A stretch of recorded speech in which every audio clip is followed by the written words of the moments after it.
Hi friends, आपल्या सर्वांचे पुन्हा एकदा आपल्या चॅनलवर स्वागत आहे। मित्रांनो, संयुक्त पूर्व परीक्षा 4 सप्टेंबरला संपली आणि आता जास्त प्रोबॅबिलिटी जी सांगण्यात येते की गट क ही आतापर्यंतची सगळ्यात मोठी ॲड राहू शकते आणि खूप जास्त प्रमाणात त्याच्या जागा राहू शकतात। तर नोव्हेंबरमध्ये तर टाइम टेबल येणार आहे, त्याच्यामध्ये क्लिअर होऊनच जाईल की ही गट क कधी होणार आहे।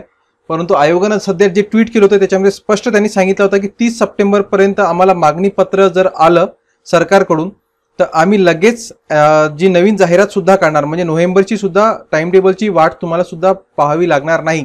जर सरकारनं 30 सप्टेंबरपर्यंत मागणी पत्र पाठवून दिलं तर सप्टेंबर किंवा ऑक्टोबर मध्येच तुम्हाला गट क ची जाहिरात पाहायला भेटू शकते।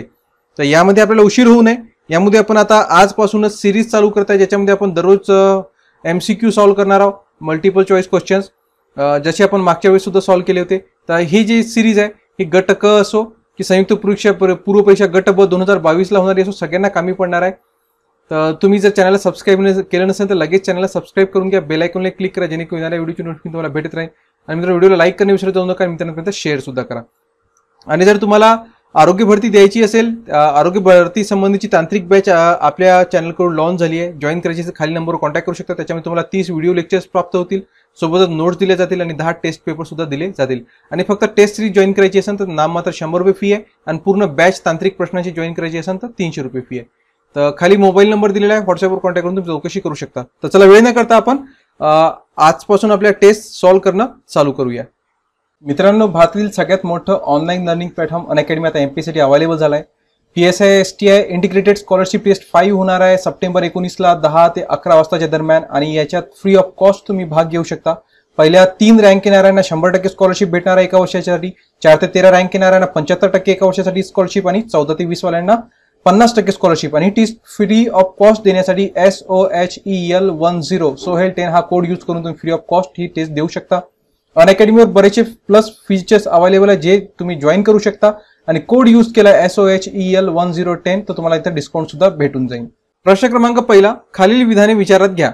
DNA फिंगरप्रिंटिंग मध्ये बोटांच्या ठशांचा वापर केला जातो। DNA फिंगरप्रिंटिंग तंत्राचा वापर गुन्हे निदान शास्त्रामध्ये होतो आणि DNA फिंगरप्रिंट संशोधन केंद्र हैदराबाद या ठिकाणी आहे। तर या ठिकाणी DNA फिंगरप्रिंट मध्ये बोटांच्या ठशाचा वापर होतो हे तर सगळ्यांना माहित आहे।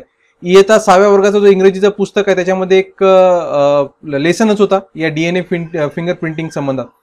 तर या बोटांच्या ठशांचा वापर होतो हे तर प्रत्येकाचा युनिक असते, आपल्या प्रत्येकाची बोटाचे जे ठसे आहेत ते युनिक आहे। युनिक म्हणजे एकमेव द्वितीय, म्हणजे एका माणसाचे जसे ठसे आहे दुसऱ्या कोणाचंही तसं होऊ शकतच नाही। तर व्यक्तीच्या ओळखीसाठी सुद्धा याचा वापर होतो। सोबतच नवीन तंत्रज्ञानाद्वारे बोटांच्या ठशांच्या आधारे आई किंवा वडिलांचा सुद्धा शोध लावता येतो, यांच्या ओळखीचा सुद्धा वापर करता येतो आणि हे युनिक असतात। जसं मोबाईलला आपल्या फिंगरप्रिंट सेन्सर असतो, तो तुमच्याच फिंगरप्रिंटने ओपन होणार, दुसऱ्या कोणाचाही फिंगरप्रिंट त्याला टच केला तरी तो ओपन होत नाही। याचं कारण काय की आपले बोटांचे ठसे युनिक असतात, एकमेव द्वितीय त्याला मराठीत आपण म्हणू शकतो। तर या शास्त्राचा शोध लावला कोणी, आता आपण प्रत्येक प्रश्नाचं स्पष्टीकरण पाहणार आहोत, म्हणजे कोणताही फिरून जरी प्रश्न विचारला तर आपल्याला त्या प्रश्नाचं उत्तर देता आलं पाहिजे। तर फिंगरप्रिंट DNA फिंगरप्रिंटिंगचा शोध 1984 मध्ये लावण्यात आला होता। 1984 मध्ये कोणी लावला तर ब्रिटिश लिसेस्ट विश्वविद्यालयाचे एक वैज्ञानिक होते, त्यांचं नाव सर ॲलेक जेफ्रेज। सर ॲलेक जेफ्रेज यांनी याचा शोध लावला होता। सर ॲलेक जेफ्रेज नाव लक्षात ठेवा, सर ॲलेक जेफ्रेज 1984 मध्ये ब्रिटिश वैज्ञानिक होते आणि कोणतं विश्वविद्यालय, ब्रिटिश लिसेस्ट विश्वविद्यालय, ओके, यांनी लावला होता। आणि त्याच्यानंतर हे सांगितलं की दुसरा सेंटेन्स बघा, तर पहिला हा करेक्ट आहे, DNA फिंगरप्रिंटिंग तंत्रज्ञानाचा वापर गुन्हे निदान शास्त्रामध्ये होतो, हो करेक्ट आहे। कारण कोणी कोणाचं चोरी झाली, कुठं मर्डर झाला, हत्या झाली, काही हल्ला झाला तर बोटांच्या ठशांच्या सहारे त्या गुन्ह्याचं शोध किंवा निदान करण्याचा वापर होतो, हे करेक्ट आहे ब। त्याच्यानंतर संशोधन केंद्र हैदराबाद या ठिकाणी आहे, हा सुद्धा करेक्ट आहे। 1988 मध्ये हैदराबाद ठिकाणी या संबंधीचं संशोधन केंद्र स्थापन करण्यात आलं होतं, याला CCMB असं नाव देण्यात आलं आहे, CCMB असं त्या संशोधन केंद्राचं नाव आहे, CCMB। तर हे तिन्ही सेंटेन्स करेक्ट आहे। आणि आपल्याला काय विचारलं होतं, योग्य विधाने ओळखा म्हटलं होतं, तर योग्य कोणतं आहे, मग वरील सर्व बरोबर आहे, ऑप्शन नंबर 4 याचं उत्तर राहील। मित्रांनो, एक्सप्लेनेशन कसं वाटत आहे नक्कीच कमेंट करत जा, तुमच्या कमेंट नक्कीच मित्रांनो फायदेशीर ठरतात, जेणेकरून पुढच्या व्हिडिओमध्ये अजून काही सुधारणा करता येईल का ते कळते। आणि व्हिडिओला लाईक करा, जितके लोक पाहत आहे मित्रांनो किमान एक लाईक सगळ्यांनी करत जा. सगळ्यांना एकच लाईक करता येतो बरं, दोन दोनदा करसाल तर तो अनलाईक तो कॅन्सल होऊन जातो, तर एकचदा लाईक करायचं असते. नेक्स्ट क्वेश्चन पाहूया. प्रश्न क्रमांक 2, चुकीची जोडी ओळखा. मुख्यालय दिलाय आणि वैद्यकीय संस्था दिलाय, तर याच्यातली चुकीची जोडी ओळखायला सांगितलंय. जयपूर राष्ट्रीय आयुर्वेद संस्था, कोलकाता राष्ट्रीय होमिओपॅथी संस्था, चेन्नई राष्ट्रीय योग संस्था, पुणे राष्ट्रीय निसर्गोपचार संस्था. याच्यातलं चुकीचं कोणतं आहे? तर इथे एक गोष्ट लक्षात ठेवा, राष्ट्रीय आयुर्वेद संस्था याची स्थापना आहे 7 फेब्रुवारी 1976 ची. 7 फेब्रुवारी 1976 याची स्थापना आहे राष्ट्रीय आयुर्वेद संस्था, आणि ही जयपूर या ठिकाणी स्थित आहे. जयपूर हे करेक्ट आहे, म्हणजे ही जोडी चुकीची नाही आहे, आपल्याला चुकीची ओळखायची आहे. आणि या जी राष्ट्रीय आयुर्वेद संस्था यालाच डॉक्टर सर्वपल्ली राधाकृष्णन आयुर्वेद विश्वविद्यालय म्हणून सुद्धा ओळखलं जाते. त्या ठिकाणी ही राष्ट्रीय आयुर्वेद संस्था आहे, डॉक्टर सर्वपल्ली राधाकृष्णन, आणि ही कुठे आहे? राजस्थानमध्ये जयपूर या ठिकाणी याची स्थापना करण्यात आली होती 7 फेब्रुवारी 1976 ला. 2 नंबर सांगितलं कोलकाता राष्ट्रीय होमिओपॅथी संस्था. तर राष्ट्रीय होमिओपॅथी संस्थेची स्थापना झाली होती 10 डिसेंबर 1975 रोजी. 10 डिसेंबर 1975 ला झाली होती, आणि कोलकाता या ठिकाणी झाली होती, म्हणजे ही सुद्धा जोडी करेक्ट आहे. राष्ट्रीय योग संस्थेचं मुख्यालय नवी दिल्ली या ठिकाणी आहे. राष्ट्रीय योग संस्था तिसरी जी सांगितली ना, हे काय म्हणते? चेन्नई. हा सेंटेन्स चुकला. मग कुठे आहे? राष्ट्रीय योग संस्थेचं मुख्यालय आहे नवी दिल्ली या ठिकाणी आहे. तर तुमच्यासाठी एक नवीन प्रश्न इथं तयार होतो की आंतरराष्ट्रीय योग दिवस कोणता? ओके, बराच गाजलेला प्रश्न आहे, सगळ्यांना उत्तर माहित असलं पाहिजे. याचं उत्तर पाहूया किती लोक कमेंट करून सांगू शकतात. याचं उत्तर खाली कमेंट करा की आंतरराष्ट्रीय योग दिवस म्हणून कोणता दिवस साजरा केला जातो. आपण 4थं पाहूया, पुणे राष्ट्रीय निसर्गोपचार संस्था. तर राष्ट्रीय निसर्गोपचार संस्था जी आहे ती पुणे या ठिकाणी असून बापू भवनामध्ये त्याचा जो कार्यालय आहे त्याला बापू भवन म्हटलं जाते. महात्मा गांधीच्या स्मृतीप्रित्यर्थ त्याला बापू भवन त्या निसर्गोपचार संस्थेच्या ऑफिसला म्हटलं जाते. बापू भवनामध्ये ती राष्ट्रीय निसर्गोपचार संस्था पुणे या ठिकाणी आहे. तर चुकलेली कोणती आहे? योग संस्था, ती नवी दिल्ली या ठिकाणी. तुम्हाला क्वेश्चनचं उत्तर द्यायचं आहे की आंतरराष्ट्रीय योग दिवस कोणता. ओके, आपण नेक्स्ट क्वेश्चनवर जाऊया. प्रश्न क्रमांक 3, खालीलपैकी कोणता हरितगृह वायू नाही? ओके, हा फार जोर देऊन मी सांगतो, याला अंडरलाईन करत चला. आहे किंवा नाही हा फार महत्वाचा रोल निभावत असतो उत्तर देताना. तर हरितगृह वायू कोणता आहे? फ्लोरोकार्बन सुद्धा आहे, मिथेन सुद्धा आहे, ओझोन सुद्धा आहे. ओके, तर हरित भवनाच्या वायूमध्ये ओझोनलाच क्लोरोफ्लोरोकार्बन सुद्धा म्हटलं जातं. यापैकी सर्वेचे या पर्यायापैकी तर नाही म्हटलं तर हे तिन्ही आहे, हे हरितगृह वायू आहे. तर याचं उत्तर असणार ऑप्शन नंबर 4. ऑप्शन नंबर या पर्यायापैकी नाही. तर हरितगृह वायूमध्ये कोण कोण असतो? तर याच्यात असतो पाण्याची वाफ, 36 ते 72% पाण्याची वाफ असते. त्याच्यानंतर 2 नंबरला असतो कार्बन डायऑक्साईड म्हणजे CO2 असतो 9.26%. त्याच्यानंतर असते मिथेन CH4, करेक्ट आहे ना, CH4 मिथेन असतो 4 ते 9%. आणि सगळ्यात शेवटी असतो ओझोन. ओके, ओझोन हा किती असतो? ओझोन O3 3 ते 7%. लक्षात ठेवा हरितगृह वायू. तर याचं उत्तर असणार या पर्यायापैकी नाही, कारण हे सगळे त्याचीच उदाहरणे आहे हरितगृह वायूची. आपल्याला नाही विचारलं तर याच्यापैकी ते सगळे आहे, म्हणजे ऑप्शन असणार 4थं या पर्यायापैकी नाही. नेक्स्ट क्वेश्चन पाहूया. प्रश्न क्रमांक 4, नॅनो तंत्रज्ञान विषयी खालील विधाने विचारात घ्या. नॅनो तंत्रज्ञान रेणू स्तरावर कार्य करते. नॅनो उपकरणांसाठी कमी विद्युत ऊर्जा लागते. तर नॅनो तंत्रज्ञान जो आहे तो या शतकातला सगळ्यात मोठा आपण वैज्ञानिक शोध म्हणू शकतो. कारण हा जो तंत्रज्ञान आहे हा अणूंच्या एकत्रीकरणावर आधारला आहे. अणू जेव्हा एकत्रित मिळतात, 2 अणू एकत्रित मिळून काय तयार करतात? हा रेणू तयार करतात. 2 अणू जेव्हा एकत्रित मिळतात तेव्हा काय तयार होतो? रेणू. म्हणजे हा रेणू स्तरावर कार्य करतो. करेक्ट आहे. म्हणजे कोणतीही वस्तू अतिशय छोट्या आकारामध्ये तिला कसं निर्माण करता येईल त्याला नॅनो तंत्रज्ञान म्हटलं जाते. जसं तुमच्या मोबाईलची बॅटरी आहे ती दिवसेंदिवस छोटी करण्यात येत आहे ना. तर तो नॅनो तंत्रज्ञानामुळे ह्या सगळ्या गोष्टी पॉसिबल होतात. त्याच्यात ते सेमीकंडक्टर तुमच्या मोबाईलमध्ये उपकरणं बघा.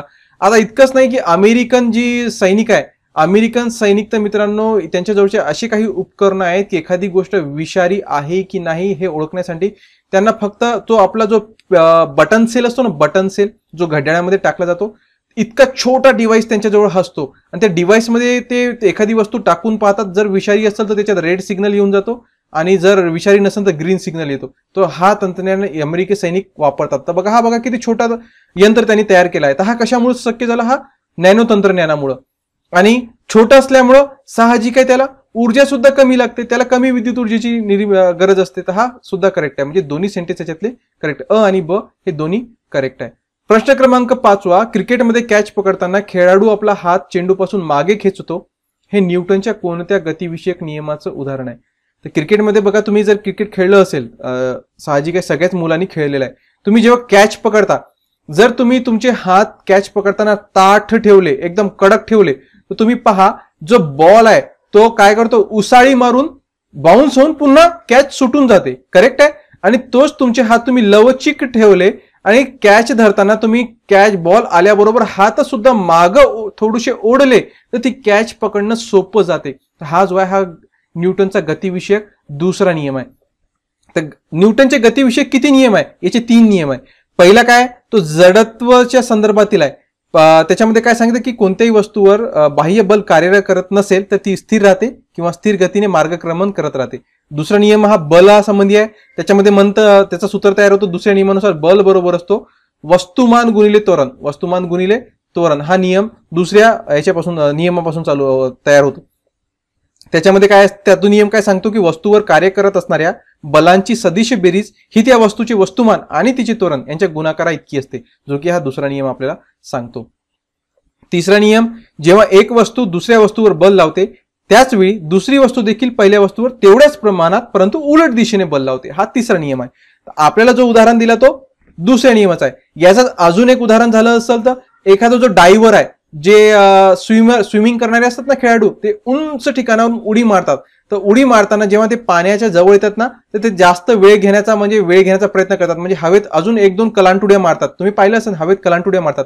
तर ते का मारतात की जेव्हा ते पाण्याच्या जवळ जातील तर हा पाणी एकदम ताठर अवस्थेत असेल तर जोराचा मार बसतो आणि तितका जास्त वेळ घेतला तर स्पीड स्लो होऊन जाते आणि पाण्यामध्ये गेल्यानंतर ते अलगदपणे पाण्यात उतरू शकतात. ते जास्त वेळ घेतात. हा न्यूटनचा गतिविषयक दुसरा नियम आहे. नेक्स्ट क्वेश्चन पाहूया.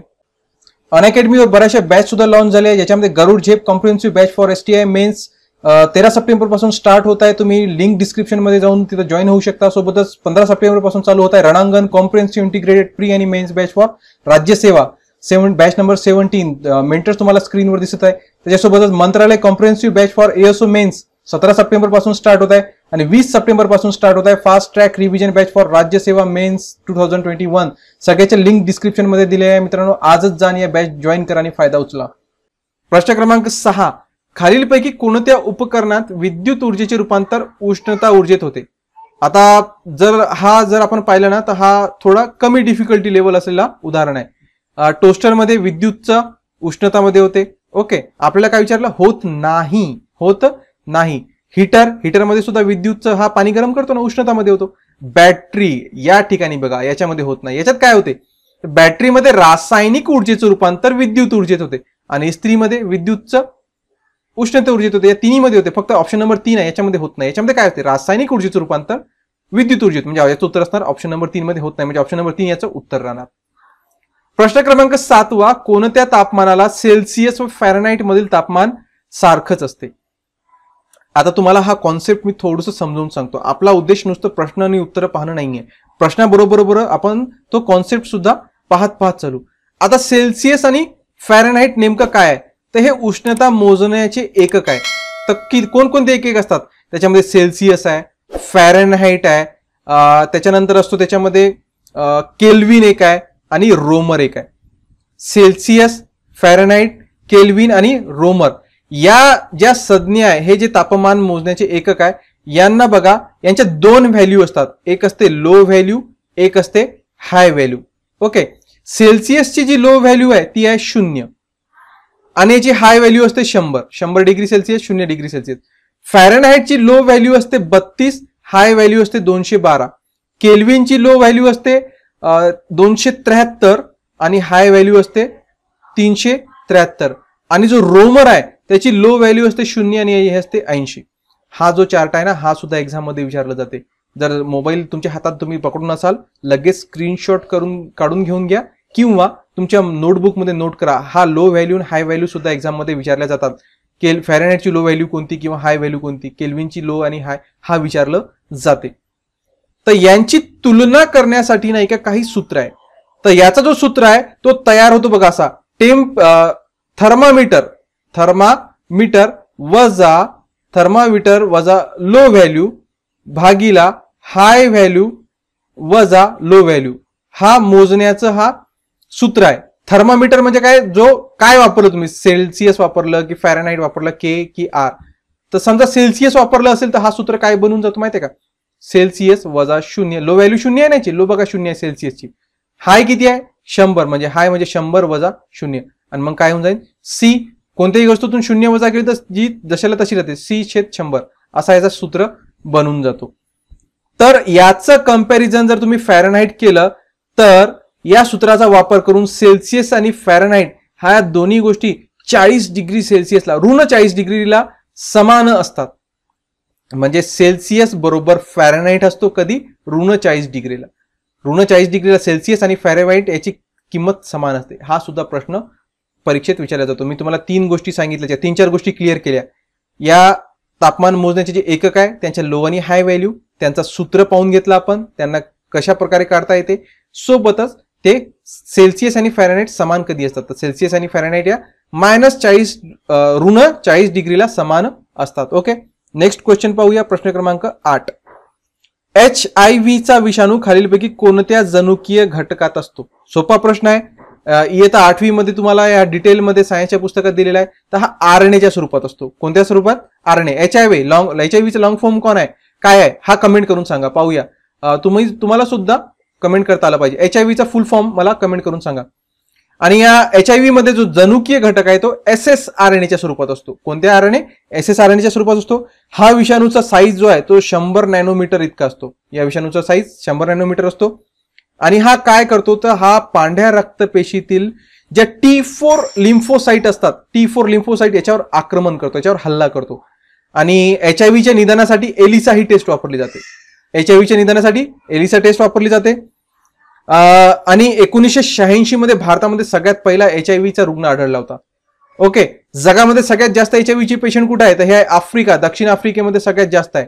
हे गोष्ट लक्षात ठेवा. त्याच्यानंतर भारतामध्ये कुठे जास्त आहे, तर भारतामध्ये सगळ्यात जास्त महाराष्ट्रात आहे. महाराष्ट्रात सगळ्यात जास्त कुठे आहे, तर मुंबईमध्ये आहे. हे लक्षात ठेवा. भारतामध्ये जगामध्ये सगळ्यात जास्त आफ्रिकामध्ये, भारतामध्ये सगळ्यात जास्त महाराष्ट्रात, आणि महाराष्ट्रात सगळ्यात जास्त मुंबईमध्ये. मग भारतात सगळ्यात कमी कुठे आहे, तर JK जम्मू आणि काश्मीर मध्ये सगळ्यात कमी रुग्ण जे HIVचे आहे ते JK म्हणजे जम्मू आणि काश्मीरमध्ये आढळतात. ओके, नेक्स्ट क्वेश्चन पाहूया, प्रश्न क्रमांक 9. प्रश्न क्रमांक 9. मानवाच्या हृदयाच्या बाबतीत खालील विधाने विचारात घ्या. हृदयाला एकूण 4 कप्पे व 4 झडपा असतात. हृदय स्नायूचा पंप असून त्याची पंप क्षमता 0.2 HP असते. आणि हृदयाच्या उजव्या कर्णिकेत शुद्ध रक्ताचा साठा असतो. आता काही सेंटेन्स, तिन्ही सेंटेन्स सोपे आहे, पण थोडं वाचण्यामध्ये तुम्हाला नवीन शब्द आले असेल तर आपण क्लिअर करू. तर 4 कप्पे असतात, करेक्ट आहे. 4 झडपा असतात, नाही, हृदयाला 4 नाही 7 झडपा असतात विविध ठिकाणी. किती झडपा असतात? 7 झडपा असतात. म्हणजे हा सेंटेन्स चुकला, आपल्याला योग्य शोधायचं आहे.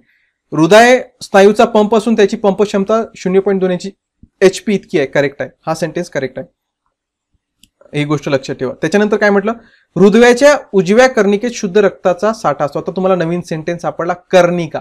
हा तुम्ही ऐकलं नसेल. आता ही कर्णिका काय भानगड आहे, अतिशय सोपं तुम्हाला सांगतो. कर्णिका म्हणजेच अलिंद. कर्णिका म्हणजेच काय? अलिंद. तुम्हाला माहिती आहे ना, हृदय असतो आपला, हृदय एखाद्या मुठीसारखी त्याची रचना असते. हृदय त्याचे 4 कप्पे बनतात, करेक्ट.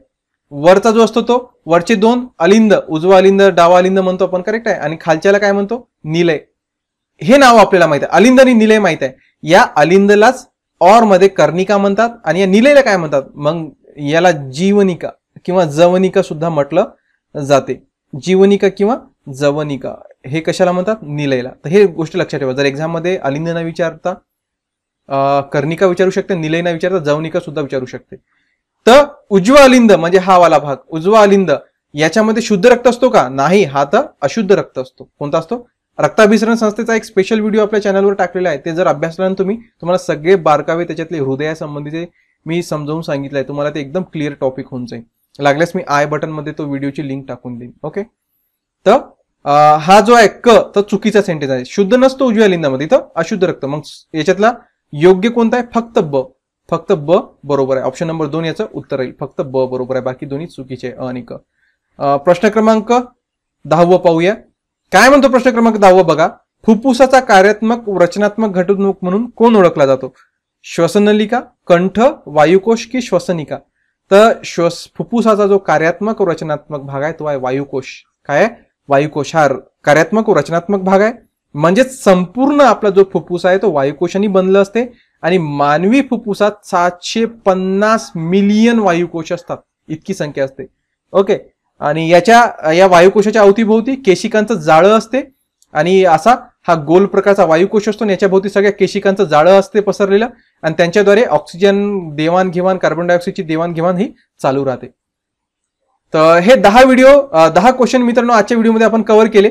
माझा टार्गेट आहे की प्रत्येक व्हिडिओमध्ये 15 ते 25 क्वेश्चन आपले कव्हर झाले पाहिजे, जेणेकरून एक्झाम पर्यंत किमान आपले टार्गेट राहील की एक्झाम पर्यंत जास्तीत जास्त आपण क्वेश्चन हे 10,000 प्लस क्वेश्चन आपण सॉल्व्ह करायचा आपला टार्गेट आहे. तर दररोजच्या व्हिडिओमध्ये आपण वाढवत जाऊ क्वेश्चन. ओके. तर तुम्हाला हा व्हिडिओ कसा वाटला नक्कीच कमेंट करून सांगा. आवडला असेल लाईक करा, मित्रांपर्यंत शेअर करा. चॅनलला सबस्क्राईब केलं नसेल तर सबस्क्राईब सुद्धा करा. आणि आरोग्य भरतीची तयारी करत असाल तर खाली मोबाईल नंबरवर कॉन्टॅक्ट करून तुम्ही ती आरोग्य भरतीची बॅच जॉईन सुद्धा करू शकता. आजच्या व्हिडिओसाठी इतकंच. धन्यवाद मित्रांनो. अनअकॅडमीवर एमपीएससी विद्यार्थ्यांसाठी आता गोल्डन ऑपॉर्च्युनिटी आहे. 12 महिन्याचा सबस्क्रिप्शन घेतलं तर 2 महिने फ्री भेटणार आणि 24 महिन्याचं सबस्क्रिप्शन घेतलं तर 3 महिने फ्री भेटणार. तसं मंथली फीस जर तुम्ही पेड केली तर 10% तुम्हाला या ठिकाणी डिस्काउंट भेटणार. त्याच्यासाठी कोड वापरावा लागेल SOHEL 1010 जे डिस्क्रिप्शन मध्ये दिलेलं आहे. तर आजच अनअकॅडमी ॲप इन्स्टॉल करा आणि एमपीएससीची तयारीला लागा.